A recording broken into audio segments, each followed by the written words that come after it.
is Ashley Judd. I'm a fourth grade reading teacher at Tyner Elementary in Jackson County. You'll kind of see up here at the top, I was the PBS Digital Innovator as well as the PBS Digital Innovator All-Star for the state of Kentucky.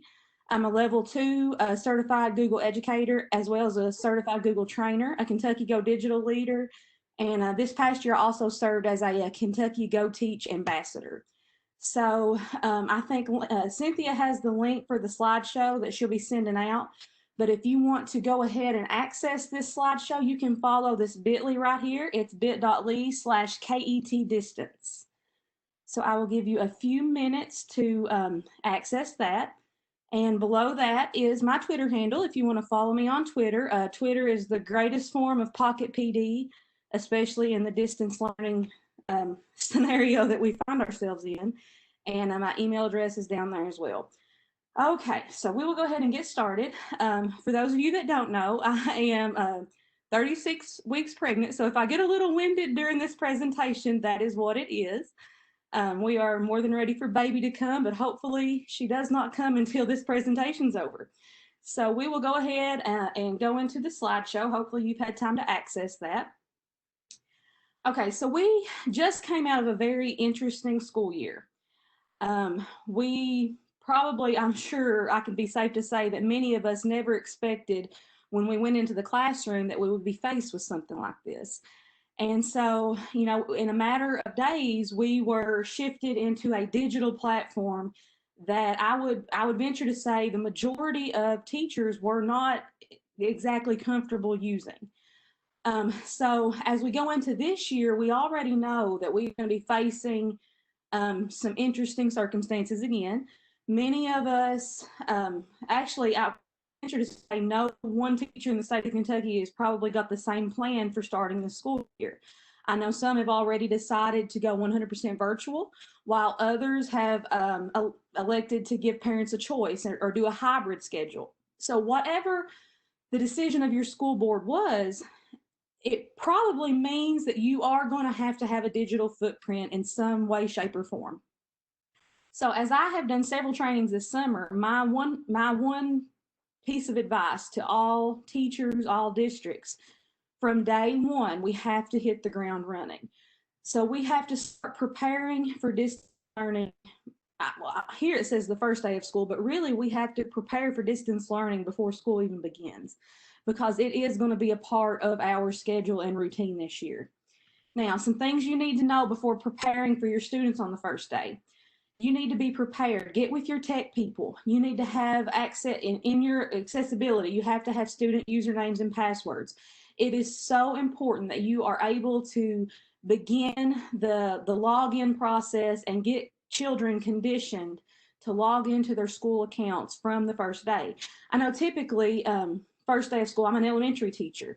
So our first day of school really consists on our first few weeks of school consist of establishing those routines and procedures.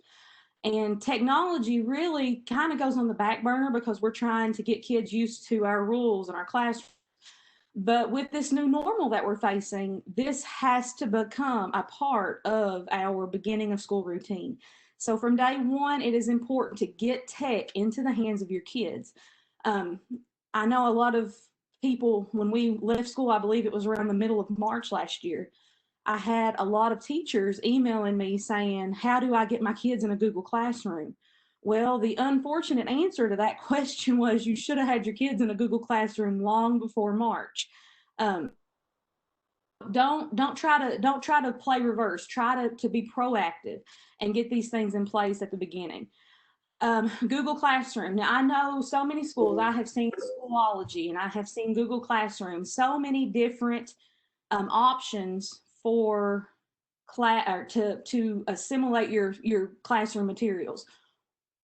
My number one recommendation, whatever you decide to use, it needs to be uniform. If not the whole school, at least your grade level, because the more uniformity you have, the more parent and student friendly your process is. And I know that we were scrambling last year and we just had to use what we had, but we have the benefit of planning this year. So plan to be the same. Use one platform. so that your parents can get accustomed to it. A classroom website. I know I always promote Google Sites. It's a great tool. And I know there is a session during this multimedia professional development that covers sites. Definitely check that out, because a classroom website is a great little, I guess you'd say, a planning table. You can put all of your needed materials in one place for your students and parents to find.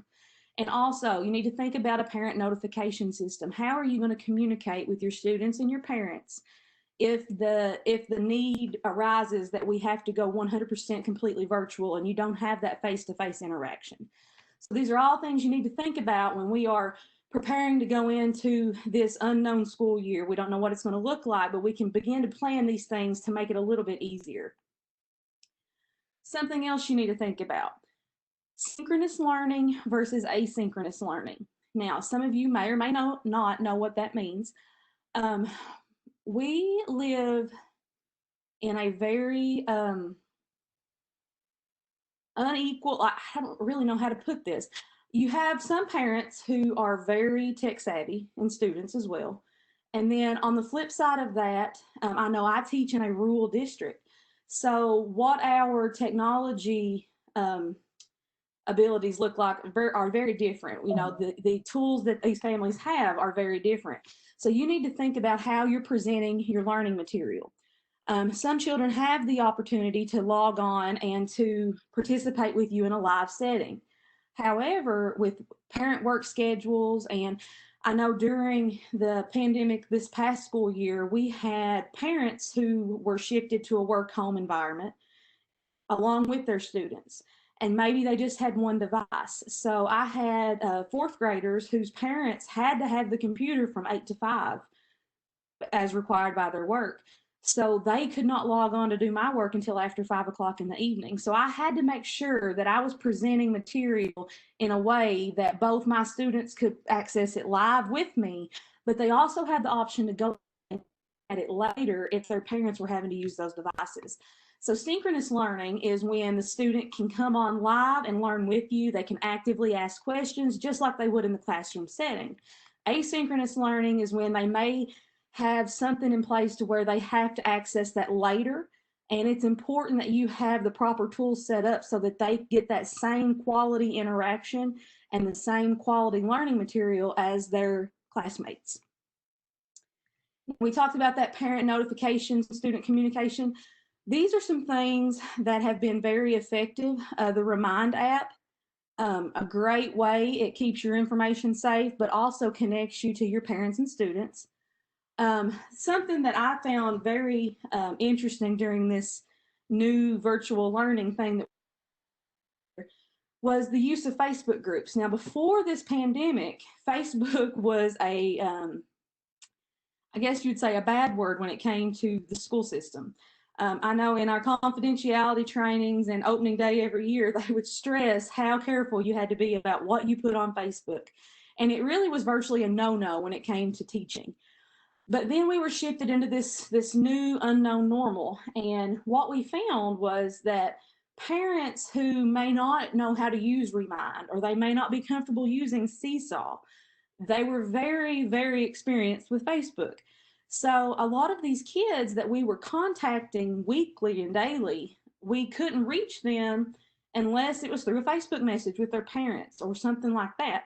So our school system in Jackson County, our principal, we created these Facebook groups for our classes, and we added the principal so that they could oversee them and to make sure everything was, ran appropriately. But these Facebook groups were probably the best way to push out our information to our families. So it was definitely a very valuable tool during this distance learning. And then, of course, Seesaw, which is a great way to, it's kind of like a bulletin board, kind of like Google Classroom in a way. So all of these tools are free. So definitely check those out and find out which one is right for you and which one meets your needs. Okay, I am going to make sure we don't have any questions before we start the next topic.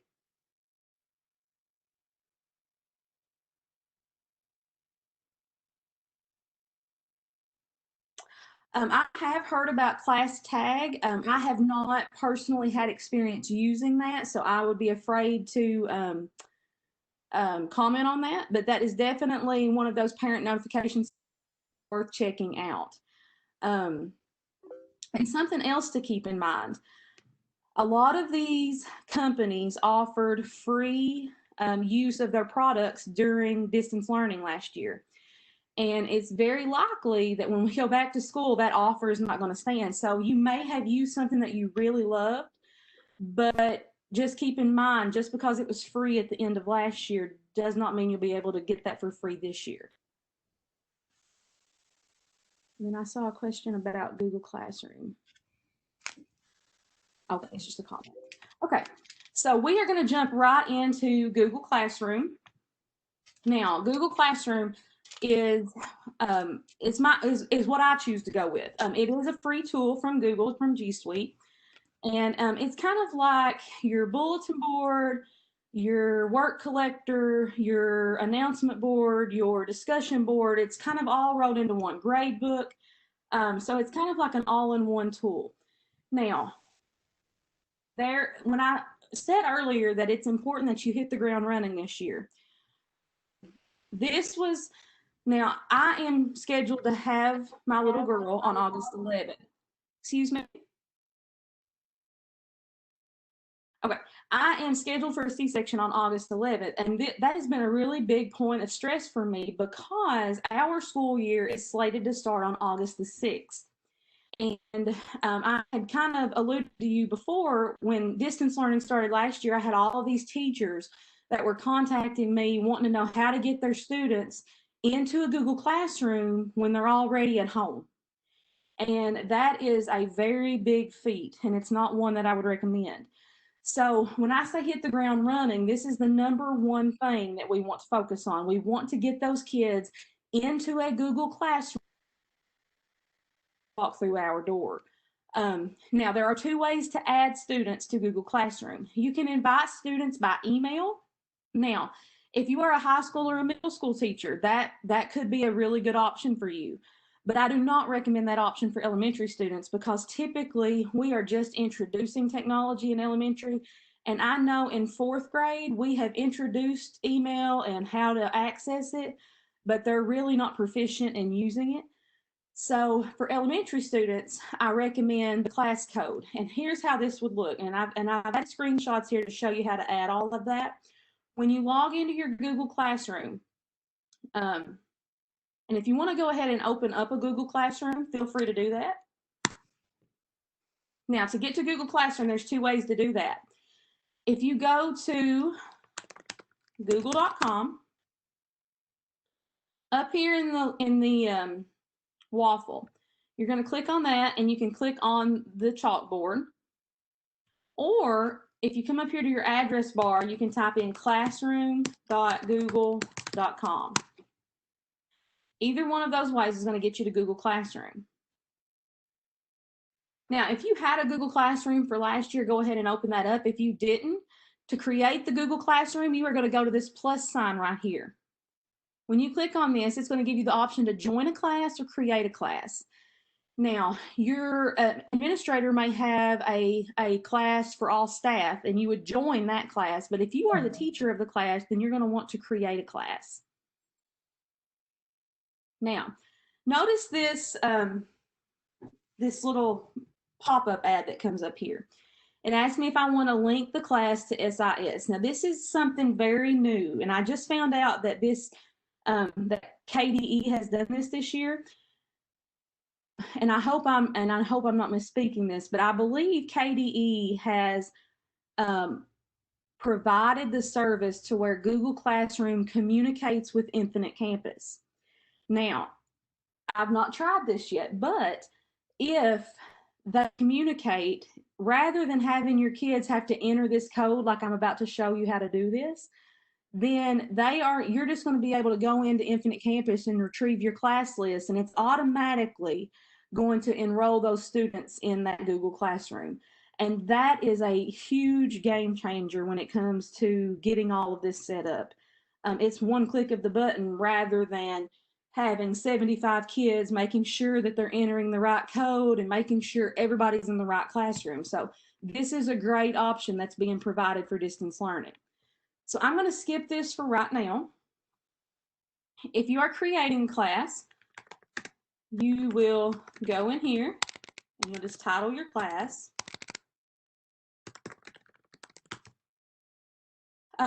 If you're high school or middle school, you may want to fill out that section and subject, but really all you need here is the class name, and you're going to go to create.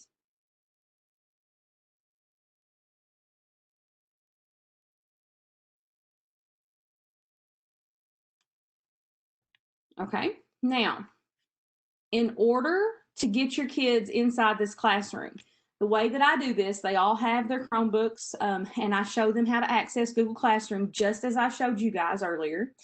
And once I get them to that little plus sign, I'm going to come right here and you're going to see the class code.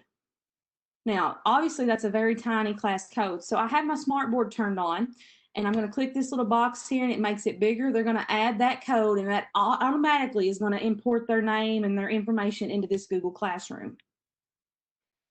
We'll enter that in.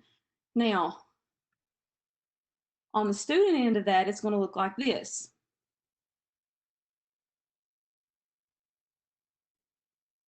They're going to hit the plus sign and they're going to go to join class and they will enter that class code right there. So it's very simple. And once they've entered it, they are going to show up under the students tab right here. But like I said, if your district has that infinite campus communication, then it should be very easy just to import the whole class list in there.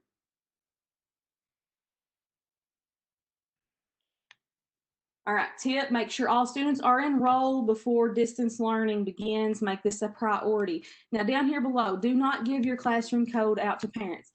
What I experienced during distance learning, I had a lot of parents would email me and they would be like, my kid's not in your classroom, I need the code. Well, that's not true. I knew for a fact that as of August of last year, every kid that I had as a student, they were in my Google Classroom. So, and the reason I knew this is because I gave them their spelling test and their comprehension test every week in here. So I knew that they were in there. The problem was they were trying to log in with personal Gmail accounts. And if you start giving that classroom code out, you are going to have multiples. You're going to have Johnny's mom as a student in your class when really Johnny was in there to begin with. He was just logging in with the wrong email address. So make sure that you know without a shadow of a doubt all your kids are in there, and then when a parent messages you asking for that code, you can say, well, maybe you need to try logging in with a different account. So it definitely keeps everything a lot more streamlined. And again, like I mentioned before, try to be uniform, if not school-wide, at least by grade level. So this is just an hour session. I could do an entire hour on Google Classroom alone. Just really quick, we'll look at the clock. To create the stream, we have all these different tabs up here. The stream is like your bulletin board, class announcements. The classwork tab, let me show you.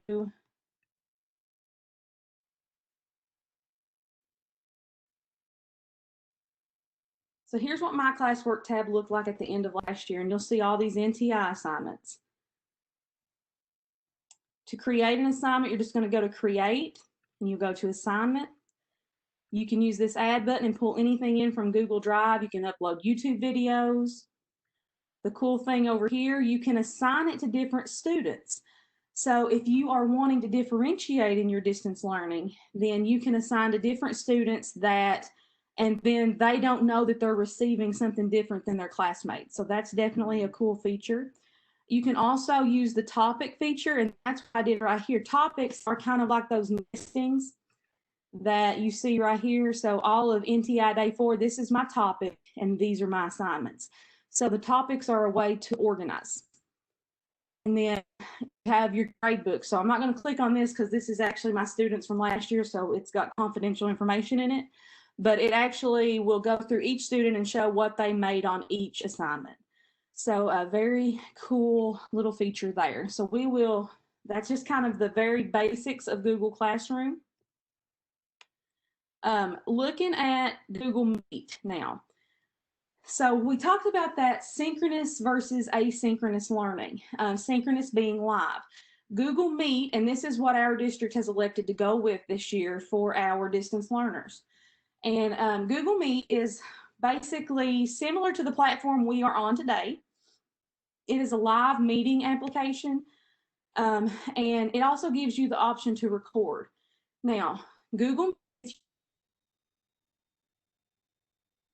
that waffle that is up here, that's going to be how you access all things Google. So Google Meet, the icon is right here. It's the little speech bubble with a camera in it. Okay, so that's how you're going to access Google Meets. Now, when I click on this,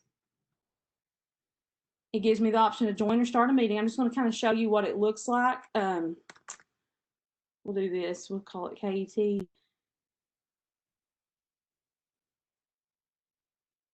You have the option to mute your mic. You have the option to mute your camera. So I'm going to go ahead and join now. Obviously, I'm the only one in this meeting. Right here, it gives me all of my meeting info. So I have my link.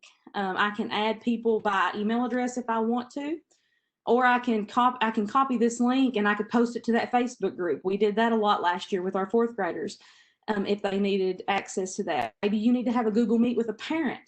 Parent-teacher conferences are going to look a lot different this year. Google Meet's a great option for that. Okay, so this is what Google Meet looks like. I have the option to present my screen, so if I wanted to put a slideshow up there. These three dots over here, we also have the option to record the meeting. Now that flips over to the asynchronous learning side of things. Maybe the student's parent is using the computer and they are unable to do their work with everyone else. If I record that class session, then that student at 8 o'clock that night can still see that same material that I went through with their classmates. So have the option to record the meeting. Now, how do we schedule these meetings and how do we get our kids into these meetings? Well, we're going to talk about that right now.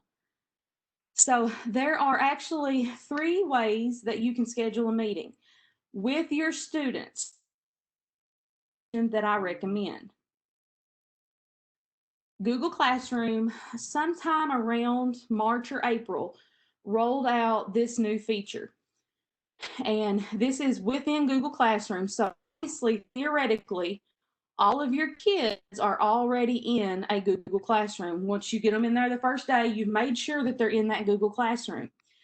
You'll notice up here, this is the kind of the home page of my Google Classroom. And right under this class code, you'll see right here, this Meet link.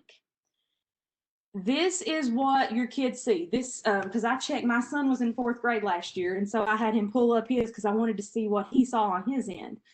And so he has this same banner right here, and this link is located in this banner. And when they click on this link, it automatically takes them to the Google Meet that is assigned for my Google Classroom. This link never changes. So I can use this link to meet with kids all year long, and this URL is never going to change. So that is a great feature, and it really makes it simplistic.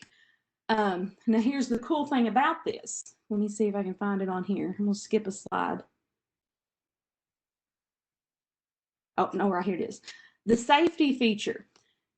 Let's say that a kid is just playing around and they go in there and they tell their little friend, they're like, let's go in and get on Miss Judd's meeting link and we'll play Fortnite. Okay, but it's midnight. Miss Judd obviously is asleep, and they go in there and they're trying to use my meeting link to do their own thing. They're going to get this message right here. And it says you can't create a meeting yourself. You have to contact your administrator or wait for your teacher to join. So that's a brand new safety feature that they just rolled out so that students can't go in there together and their own thing without being supervised. So I think that is an awesome feature in Google Classroom. And that is definitely the best way to get your kids into a Google Meet session. Now, if you want to schedule using Google Calendar, here are the instructions for that. I'm not going to go really into this a lot because I don't recommend it with students. If you were wanting to have like a grade level meeting with your faculty or staff, you may want to use this, but all of the directions are right here, and I'll let you reference that back. And then you can also have the option to do the code. So I showed you how to come in here and to join or start a meeting. And then for my example, I use KET, but you can use any code word. And if you show, or if you share that code word with whoever you're wanting to meet with, when they enter that code word in and hit continue, it puts you all in the same meeting room. Now, you may be wondering, what if I have the same meeting code as a teacher in California? Well, the Google Meets is based on your school district. So it's not going to matter if a school district in California is meeting at the same exact time with the same exact code you have. It's still going to be separate meetings because you're in different domains. You don't have to worry about that. Are there any questions so far on that? Let me check this out.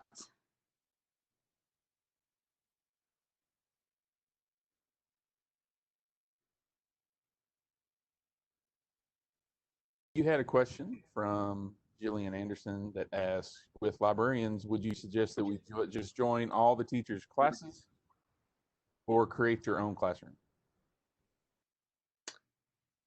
Are you talking about like Google Classroom or the Meets? I took it as Google Classroom. Okay, yes, that is a great question. Ask that. So it really is preferential what you want to do. But what I do recommend for special teachers like librarians, special education teachers, if you go into your Google Classroom, at the tabs at the top, we have the People tab. And you'll see there's two sections. There's teachers and there's students.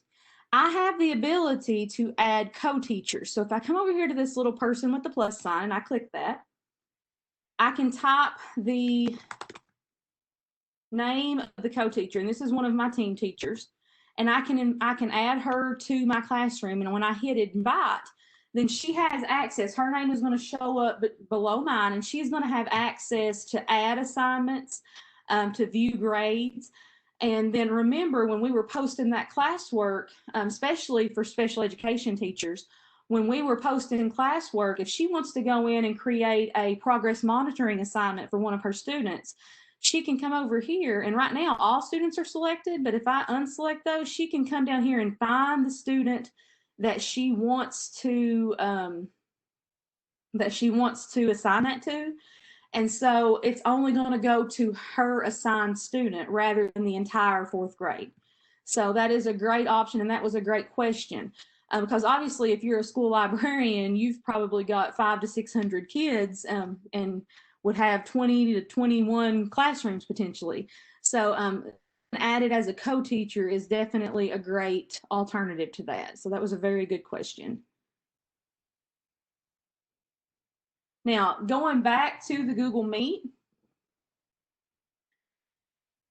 we talked about recording the meeting. So it is important that you record any class session that you do, going back to that synchronous versus asynchronous learning, because we have to be flexible. Flexibility is key in being successful in distance learning. So we definitely want to have that option that these kids can revisit this content. So we looked at how to record that, the three dots down here at the bottom, and then you're going to have the option to record the meeting. Now, the neat thing with Google is like an artificial intelligence that runs continuously behind the scenes. And so it's kind of like it knows what you need it to do, and it does it without you even having to tell it. So after you have recorded, now this is important because when we first started doing distance learning, I had forgot to do this. Before you leave the meeting, it is necessary that you hit the stop recording button. And the reason why, it's not going to stop automatically, and you are not going to get your finished video until you hit that stop recording feature. So make sure before you leave the meeting that you have stopped recording. Once you hit stop recording, then Google is going to create your video, and it's going to deliver it to you one of two ways. It is going to send you an email copy of it, so it'll come to your Gmail account, but it's also going to go into your Google Drive. And I did not create this folder that you see circled here. Google Meet automatically generates this folder in your Google Drive, and every Google Meet recording automatically saves in that Google Drive folder. So if you have You could post those in course materials in Google Classroom. You could post those videos on a website. You could create a YouTube channel for all of your lesson videos. So you really you can do whatever you want to with it. In addition to giving you a video recording of the meet, it also gives you a chat transcript. Now, that is useful in many ways. You can use it to take attendance, but maybe they said something inappropriate. It's also your documentation for behavior as well, or participation for that matter. So it gives you two versions that you can look at. Now, I had saw in the chat that someone mentioned Google Meet Grid View. And that is an extension available in the Chrome Web Store. And if you have the presentation open, if you click on this link here, it's going to take you to where you can download that. Basically, through all this, just like with Google Classroom, there are other options. The same goes for me. There are other options. We have Zoom, we have Microsoft Teams. All of those will work, and they all have different features. But one of the complaints was that, with Zoom, you have that grid feature where you can see all of your students while they're participating. Well, Google Meet created this extension to help you do that. So instead of just the 4 little pictures on the side plus yourself, now you can see everyone that's in the meeting. And I forget, it's up to a certain amount, but in a typical classroom, you would never exceed that amount. So you have that option. If you click on this link right here, it's going to take you to where you can download that. And the big complaint too, I know Zoom is a little bit less secure. I know you probably read articles throughout distance learning that talked about how some people hacked Zoom meetings, and that a lot of districts were nervous that inappropriate content was going to get posted because of these hackers. And so I know with our district, they highly recommended Google Meet just to protect from that. But Zoom had a lot more features that you could utilize that Google Meet didn't. Well, Google's very good at listening to what their consumers want. So they are in the works right now, option to replace your background. Now, you'll see the background behind me right now is pretty much a blank wall with my little dry erase board. But maybe you don't have like a dedicated office area in your house for distance learning. Well, you could replace that background with, I don't know, the Hogwarts castle from Harry Potter if you wanted to. So it kind of gives you more flexibility for your home office. It's also going to have the hand raise feature. And you'll notice, it's kind of difficult going back and forth presenting and looking in the chat for questions. Well, this hand raise feature will prevent students from interrupting you, but will also let you know, hey, I have a question. Can you please help me? So that is coming soon. They are also going to have a new tool to help take attendance. With Google Meets, I talked about the transcript. You can go back through that transcript and check people off.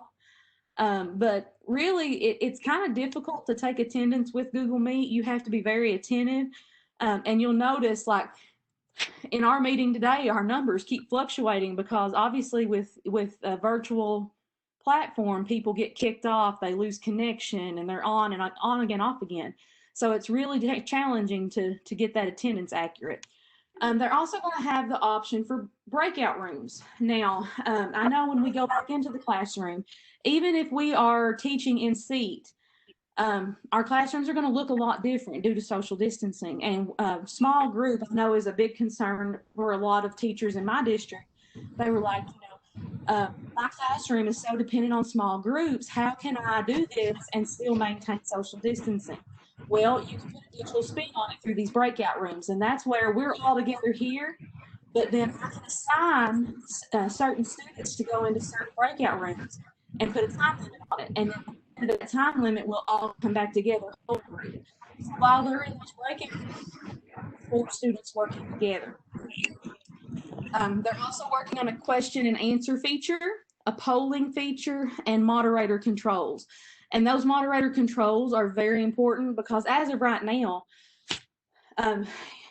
you don't have the control to make sure that kids keep their microphones muted. And we had that problem last year. You had dogs barking in the background. you had babies crying, and when you multiply that by 25 kids, that's a lot of background noise. So with these moderator controls, you'll be able to go in and mute the mics of your students who may not know how. You can call on people. Different controls will be available. Now, changes are coming to Google Meet September 30th, 2020. Now, typically in all of my Google trainings, one of the biggest selling features is that everything in Google is free, and unfortunately that is changing. Starting September 30th, Google Meet, in order to be able to record your Google Meet sessions, it has been free this whole time. I've never known of it not being free. But now, starting September 30th, Google is rolling out an enterprise version. And in order to be able to record your Google Meets and get all of these new coming soon features, you're going to have to upgrade to an enterprise version. And that is very unfortunate. And I'm assuming that since this date is when all that rolls over, I'm going to predict that that's probably the same date that all of these features are going to be available with that paid version. So I know our district talked about, since we are no longer having to purchase that that software that connects Infinite Campus with Google, is already providing that they were going to use that money and put it forth to upgrade into that enterprise account, because these features, especially with where we find ourselves now, are going to be very vital in success of your classroom. So keep that in mind. It's very unfortunate that it's not going to be free, and I'm not really sure on pricing, but it's something to definitely check in on. Okay. And then we have our Bitmoji virtual classroom. And before I get into this, let's go back to the chat, make sure I've not missed any questions. Yeah, the Google Enterprise, I believe Google Meet and all of the features are going to be available for those enterprise accounts. So I think every option will be available with that.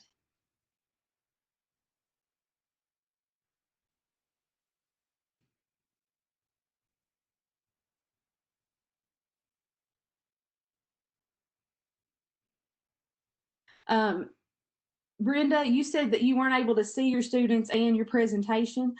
One way that we navigate around that is to have two devices going. So the teacher would be logged in as a student and as a presenter, and that way you can still see the chat and the grid view. So that's one option to remedy that.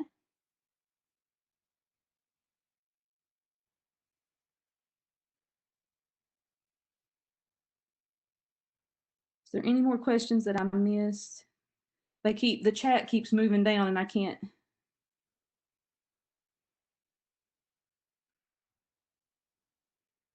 As far as how to access the software that links IC and Google Classroom, that I'm not sure. My DTC was telling me about this. That's more of an administrative level. It's kind of above my pay grade. But I believe she did tell me that KDE was providing that, and I don't know if there's anybody that can confirm or deny that on here. But I'm just going with what I've been told.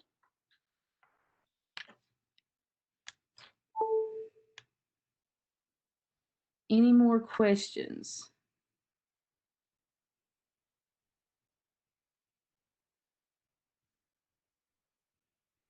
The G Suite School District, I don't think is going to be the same as an enterprise account. I think that'll have to be an upgrade, and I believe that the pricing is maybe per teacher, depending on how many teachers are in your district.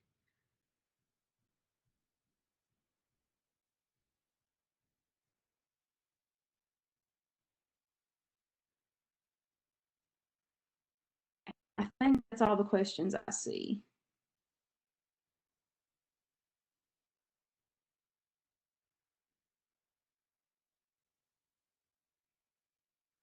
Okay.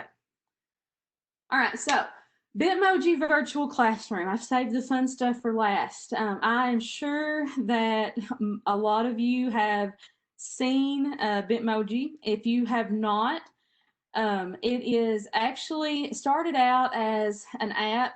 I think it may have actually started out with Snapchat. And then it's an app on your phone, and it creates kind of a virtual version of yourself. And with distance learning, it is so important to keep that personal connection alive. Our kids, you know, are not seeing us face to face. They at least need to see the next best thing.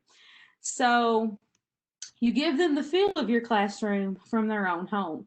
And basically, you partner Bitmoji with Google Slides, and you just create a little scene. And believe it or not, this is actually, this picture you see to what my classroom looks like. The front wall of my classroom, I have my smart board. I have this bulletin board. I tried to replicate my classroom that my kids were so used to seeing every day, and allow them to be able to see that from the distance of their home as well. Now, you'll see here, this is the virtual version, the Bitmoji. Now, you have to create your Bitmoji on the app on a cell phone. So if you are unfamiliar with Bitmoji, go to your app store and you are going to download the Bitmoji app. And once you download that Bitmoji app and set up your account, you will be asked to build your avatar. And you can get so specific with these. And if you're really honest with yourself, the end product will actually look very much like you. Now, once you get that built on your cell phone app, if you go to the Chrome Web Store,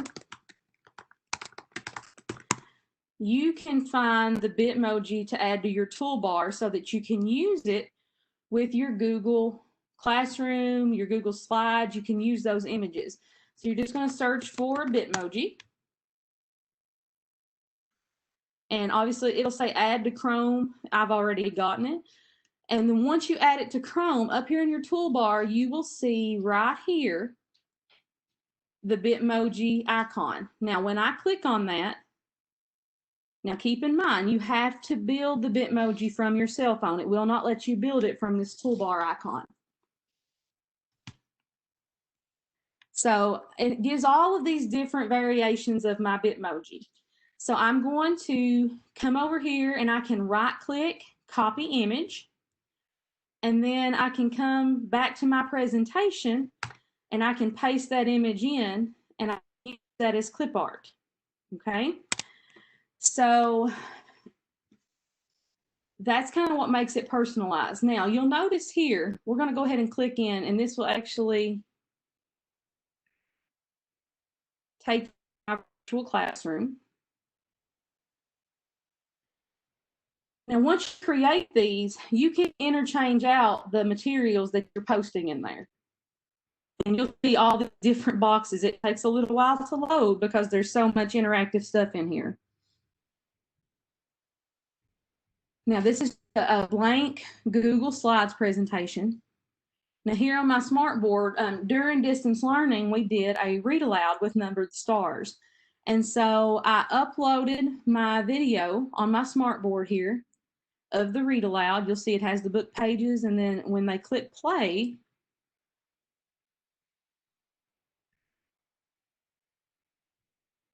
well, it's being a little slow.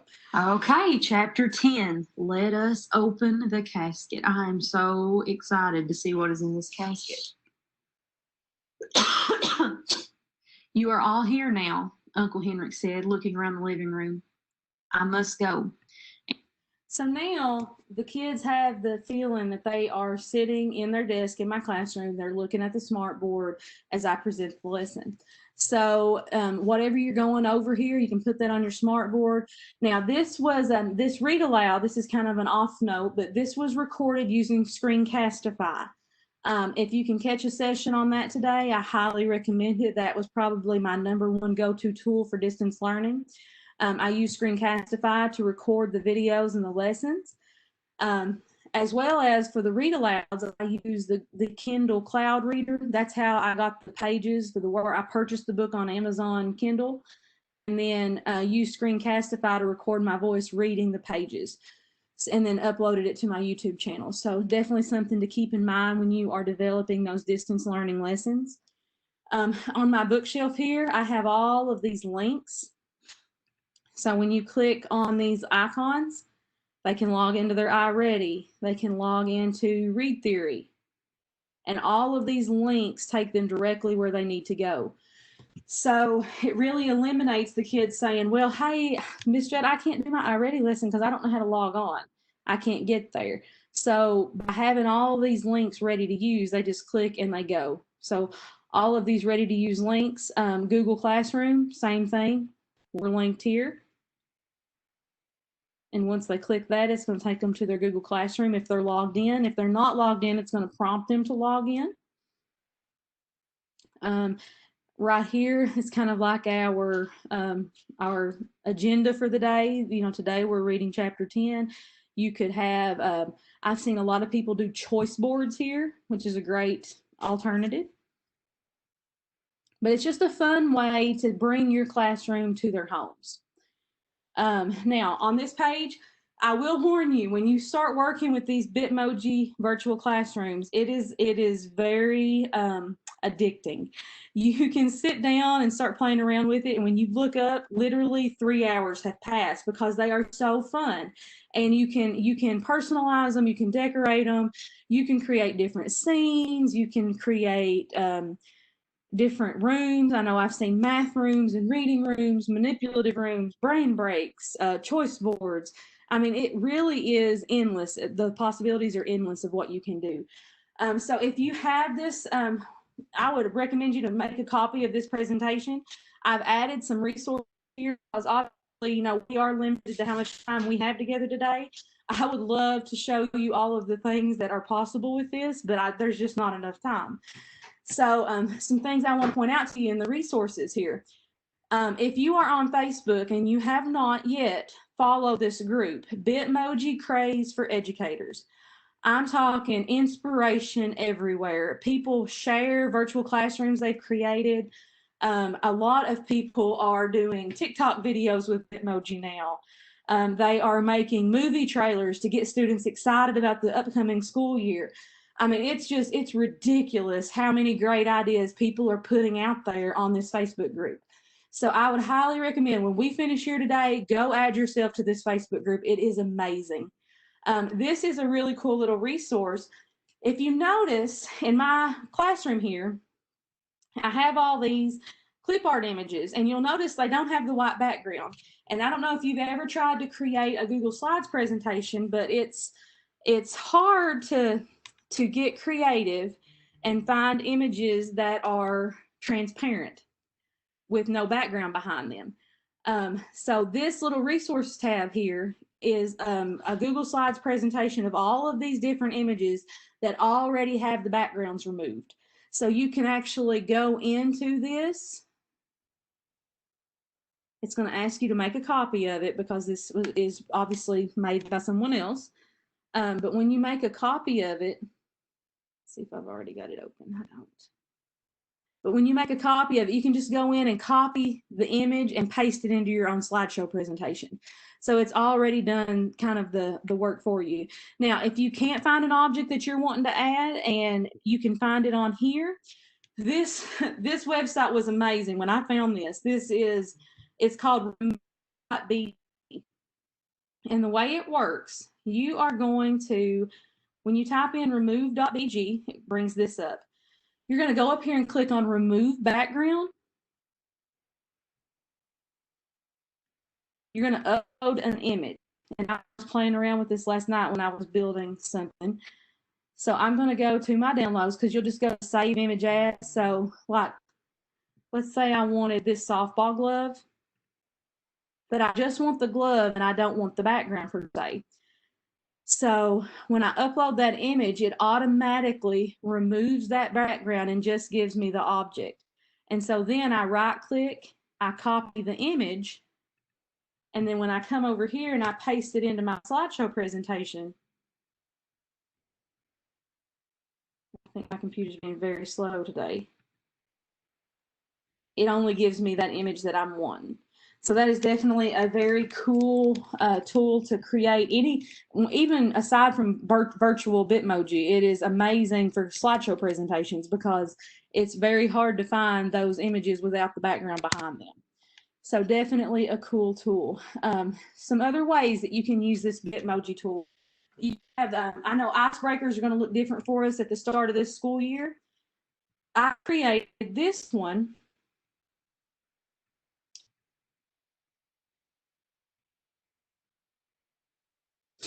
I created this classroom, and this is kind of like an all about me.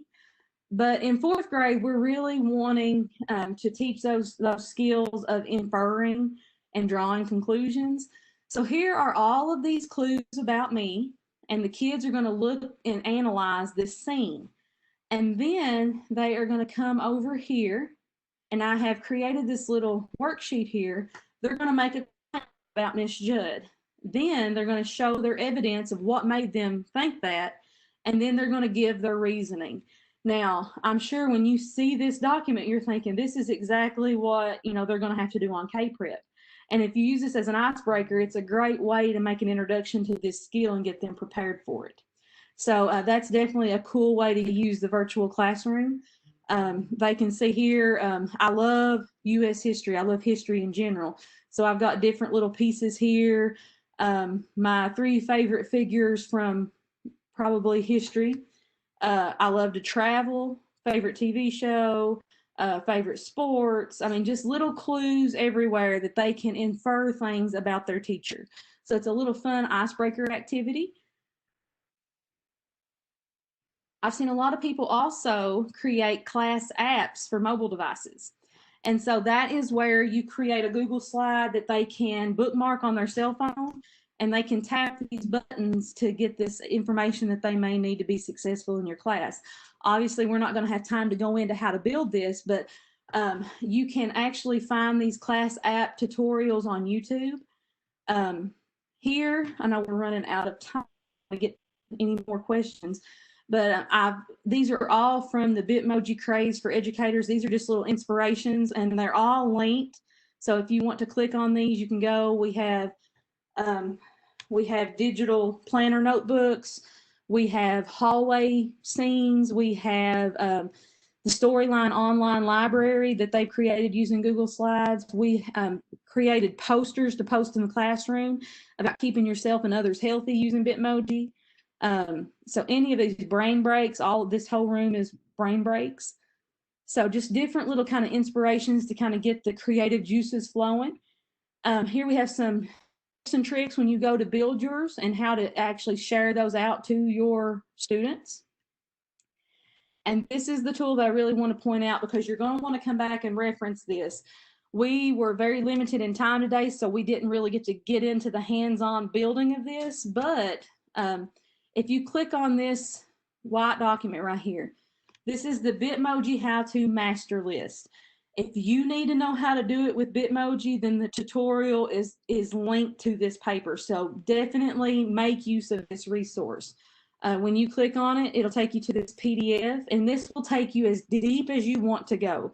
If you want to make videos, if you want to make your Bitmoji talk, if you just need to know how to make a Bitmoji, everything is linked here.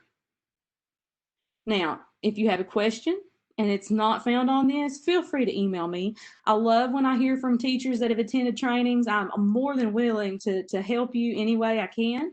I know we are nearing the end of our session, and I definitely want to make time for some questions, but definitely utilize this resource list when you are preparing that Bitmoji virtual classroom. So I'm going to switch back over. Are there any questions? I really hope, I feel like I have went 100 miles an hour this morning, but there is just so much that we could talk about. I mean, we could have had an hour dedicated to each of those. As you can feel free to make a copy of this presentation. Go back and reference it. I know it's going to be a busy day with lots of information, and sometimes it's better when we can go back and look at it. All right, does anybody have any questions?